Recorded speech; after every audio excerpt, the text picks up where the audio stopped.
Hi guys, Real United Talk. My name is David Riggs.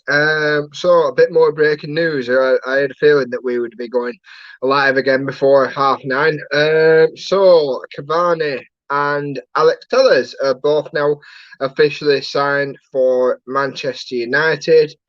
I think Cavani signs for 2 years and Tellers is signing until 2025. I mean, obviously, Cavani won't be playing every single week in and week out. I've obviously let my feelings be known about the Cavani deal. Yet, does it is it an upgrade on the Gallo ultimately? Yes. Should we be looking for someone a bit more higher? Yes, in the same sentence. Still no Jadon Sancho, but there's still plenty of time. Oh, the comments have just literally just boomed all of a sudden. Obviously, man Marcus has put no.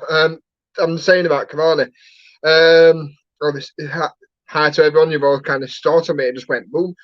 Yep. Jay Hart says we still need an effing centre back. I don't think that's going to happen now. I think the only thing I can see coming in is a right winger, and that's slim pickings. I don't think we're going to get Sancho. Um, it's just one of those things. I think the Dembele deal might still happen, although there is no report saying that it isn't. Um, if we lose out on Dembele, gotta admit, I'm not going to be too heartbroken about it. Is it? Do we need a right winger? Yeah. But it, this is literally this day, this past 8 weeks, the whole thing before lockdown. Yeah. So Sky reporting that the Dembele deal is off now. Oh, fucking yeah, fucking. I don't know what to say. Honestly, I think Chris has just summed it up there. Chris Montague said horrific window so far. And yeah, I completely agree. We just haven't got our business done efficiently. But obviously we've got two things all over the line. RB Leipzig have just loaned Justin Kluivert for 1 mil. Yep, Jay Hart said that. So I mean, I suppose we're going in. We're literally it's going to be Dan James Greenwood on that right hand side for this season. Personally, I'm not going to really grumble because I like Greenwood, but I still think we need strength and depth. I've even heard something horrific earlier on today that apparently we might be giving Cavani the number 7 shirt. Don't know whether that's been announced, whether we're actually giving him a shirt number yet, but I hope to God he hasn't got that number 7 shirt. Diaz put apparently the Dembele deal is off as no one's happy with it. Well, that just goes to show, doesn't it? If Dembele needed convincing to come to us, then he's literally not the player for us. I mean, I'm saying we need bodies. They've got to be the right bodies.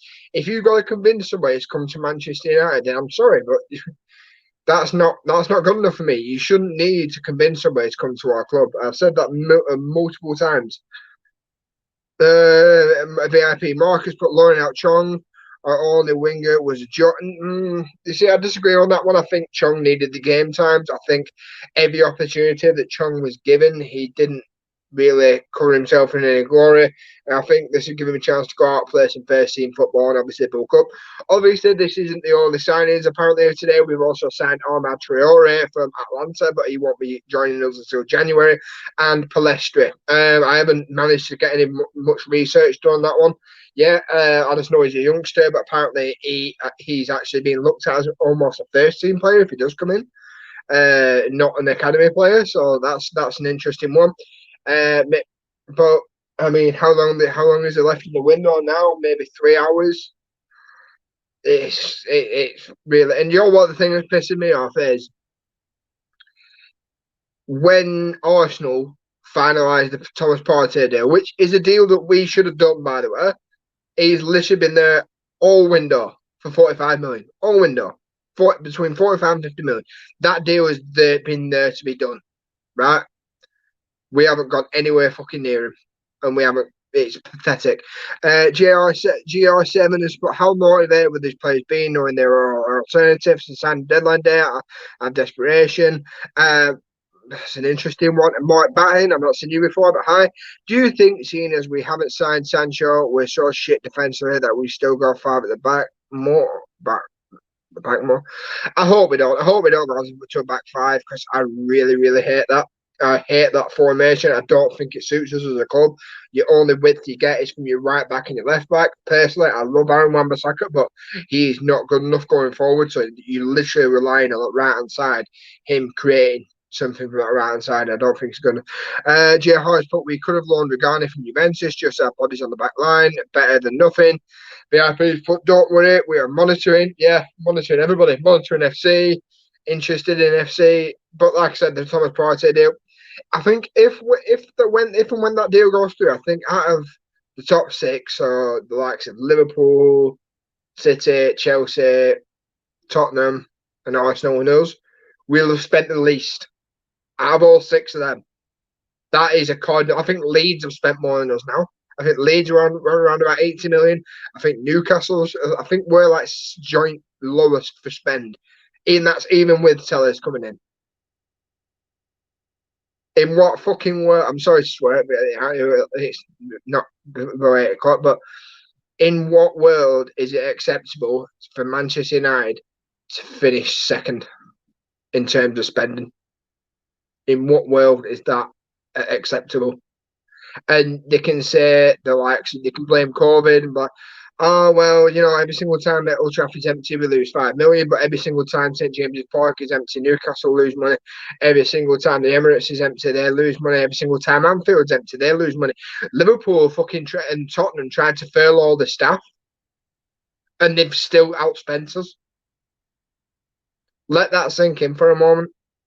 And you've got the likes of even Tottenham, even Arsenal today, as embarrassing as it may be, they sacked off the fucking mascot so they could sign Thomas Partey. Absolute madness, absolute madness. Jay Harris put we are top at bringing in sponsorship deals, yeah, because that lines people's fucking pockets. It's not going the opposite way. Dave's put managing FC, hell yes. Mark has put, well, we've got until 9 p.m. to do any deals because Matt Judge will have his phone up, turned off. Yeah, we're going to bed, won't we? Jay Hart's put we had new TV deal, Champions League money, new sponsorship deal, Orban's loads back pocket. Exactly, and we also don't get the Adidas deal. Whereas you know, if we're in the Champions League, we'll get more money than if we were out. Something along those lines. It's unforgivable. It generally is, and it'll be Ollie that pays the ultimate price. As much as I do love Ollie, there's going to come a point if these results keep going on. It normally happens around about Christmas when the games start coming thick and fast, when injuries start coming into play, when our fan base literally can't aim it at Woodward, so we'll aim it at the next closest person, and that will be Ollie, and unfortunately it'll be him that has to pay the price. And it happened with Mourinho. I mean, although a lot of us weren't happy with Mourinho, I ultimately felt sorry for Mourinho up to a point. But when we let him go, because I was like, I actually feel sorry for him because the guy wasn't backed. He wanted, but I mean, fair enough. His ideals weren't right. I mean, he would have got rid of Pogba, Martial. I completely agree on that one. But you've still got to back him. You've still got to buy the players he wants you to buy. We've signed Jurex and Spurs Johnson. We're getting fucked by the Glazers. Yep, completely agree. I don't want to sound like I'm flogging a dead horse, but literally it is just embarrassing. It's completely embarrassing. But I mean, we've got a left back in, so that obviously gives us more width on that left hand side. It ultimately maybe means that Williams can go back across to right back where he originally played in the academy.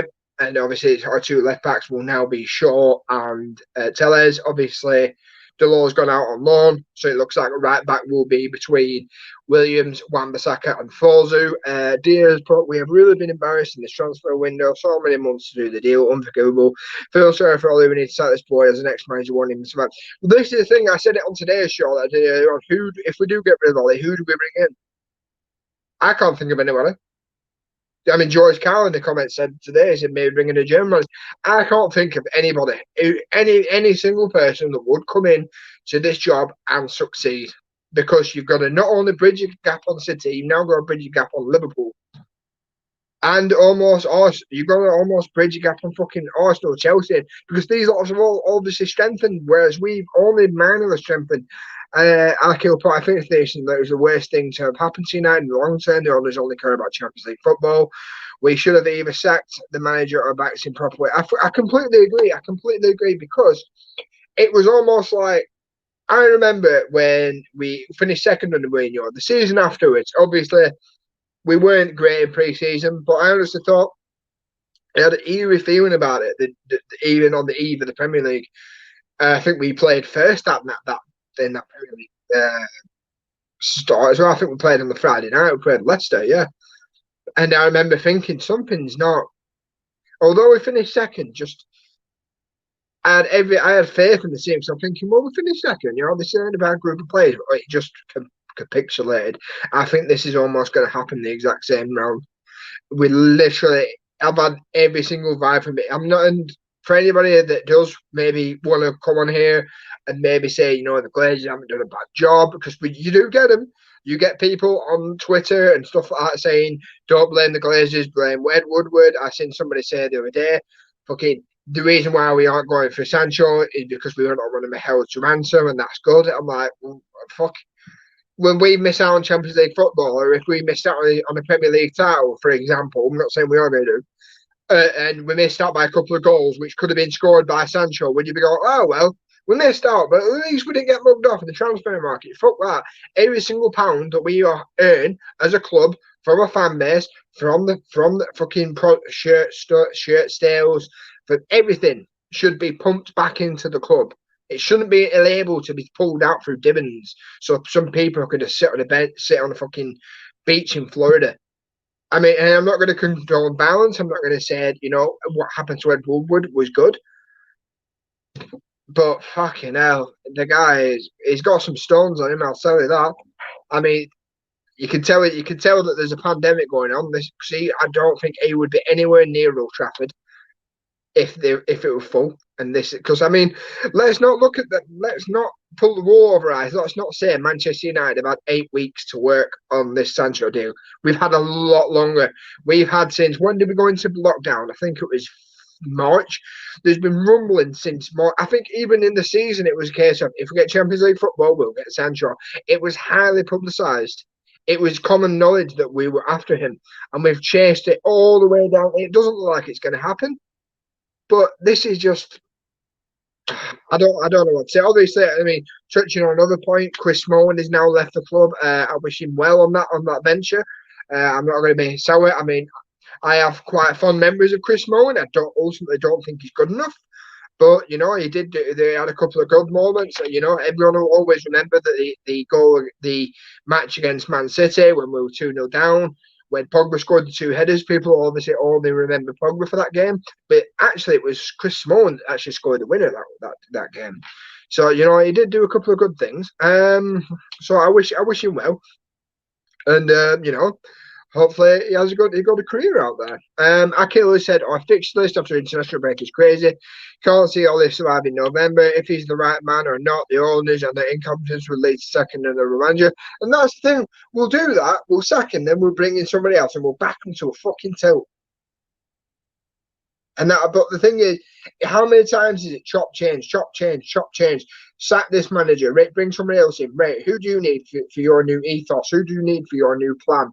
I need this. Right, I'll give him you. Gives him in the season after. Oh, you did well last season. Who do you need this season? I want this. Oh, it's almost like it goes. Almost like it goes. Bro, you got us into Champions League. Let's not go mental later. We're not made of money. Dave's putting a few comments here. He's put, if there was a Europa League, if we were in the Europa League or not, definitely Sancho won't come, and then many other clubs will be after him. Well, that's the thing.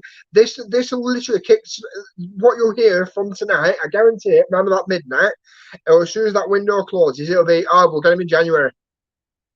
We might get him in January, or it'll be exactly the same case. It'll be, right, we've got to finish in the Champions League, otherwise we won't get Sancho next season.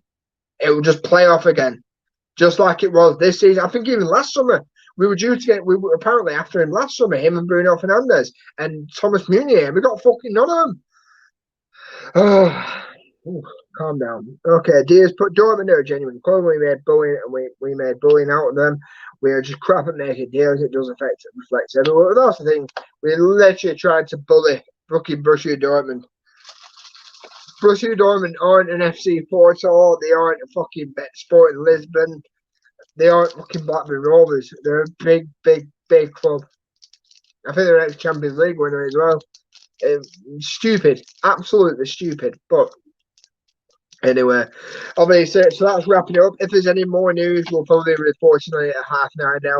Me and Marcus are going to be obviously doing the show tonight. And, you know, if anyone else watching this wants to jump on, maybe have a bit of a rant, give one of us a message. Because the way things are going, fuck it. Fuck it.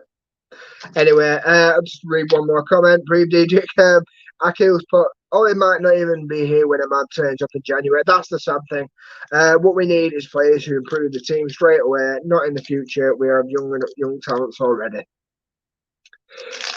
Unfortunately, Akil, you're very, very true. I said that straight away. As soon as I did a video about Amateur, and then the second I ended the video, I then seen that we're actually not even getting him while January. And it was like, well, why are we announcing it today then? If he's not coming while January, surely we can announce that tomorrow when the window closes. We can still bid for him. If he's not joining us until January, we could do it. We can do it in December. We could do it on Christmas Day. Why do it on deadline day? I'll tell you what, it's just so it looks like we've done the signing. And we signed him for 30 million. Aren't we 30 million shy of what we were fucking going to pay for Sancho? Ridiculous. Anyway, I'm going to end the stream because before I fucking pop a vein or something in my head, I've got a banging headache. Anyway, I'll see you guys at 9:30. Try and stay positive. Catch you in a bit. Cheers for joining. Like, share, and subscribe.